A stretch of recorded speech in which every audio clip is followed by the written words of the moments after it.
کیا فرماتے ہیں علماء دین و مفتیان شرعی متین اس مسئلے کے بارے میں کہ ہم مخصوص تکہ شاپ پر چکن کی سپلائی کرتے ہیں؟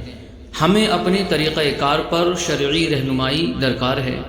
ہمارا طریقہ کار یہ ہے کہ ہم مرغی ہاتھ سے شرعی طریقہ کار کے ساتھ ذبح کرتے ہیں۔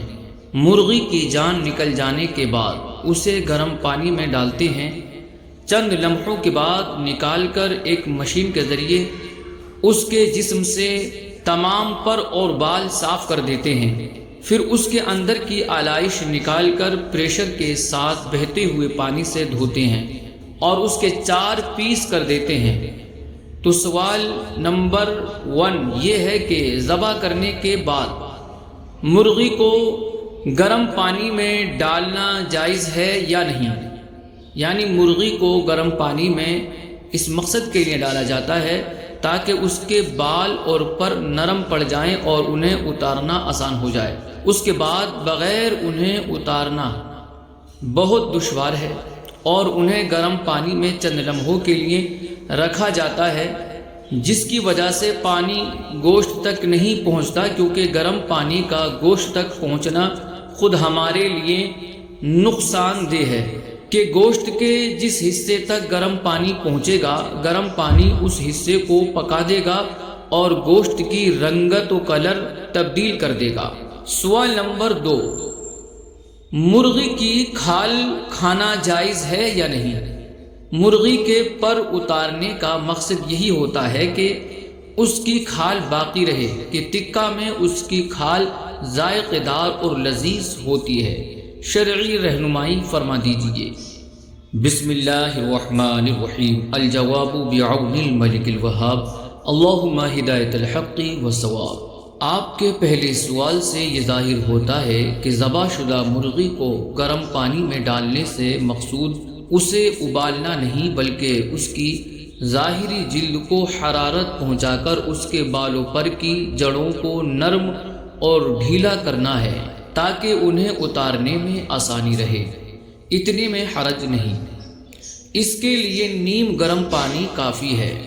ہاں اگر پانی ابلتا ہوا ہو تو اس میں مرغی فقط اتنی دیر ہی رکھیں جتنی دیر میں مرغی کے بالوں پر کی جڑیں ڈھیلی اور نرم ہو جائیں، اس سے زیادہ دیر تک نہ رکھیں۔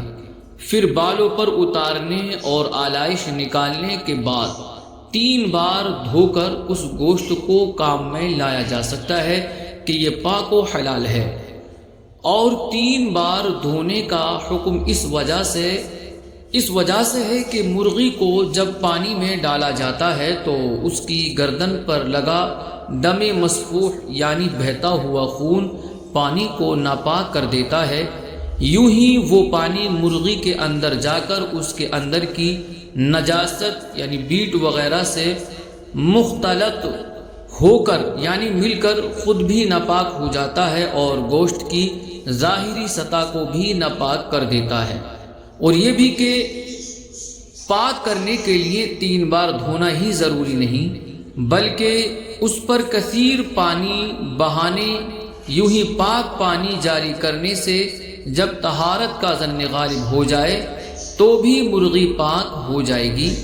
اور یہ بھی یاد رہے کہ ابلتے ہوئے پانی میں ذبح شدہ مرغی کو اتنی دیر تک نہ رکھیں کہ پانی گوشت کے اندرونی اجزاء میں سرایت کر جائے۔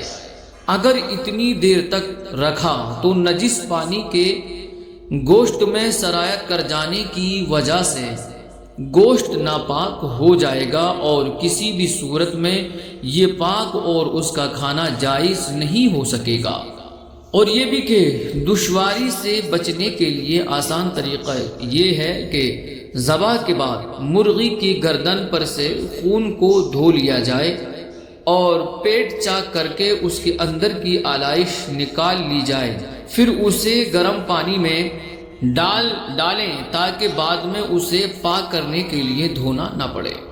دوسرے سوال کا جواب یہ ہے کہ ذبح شدہ مرغی کی کھال اور یوں ہی ہر ذبح شدہ حلال جانور کی کھال کھانا جائز ہے۔ واللہ اعلم تبارک و تعالی ورسولہ اعلم صلی اللہ علیہ وسلم۔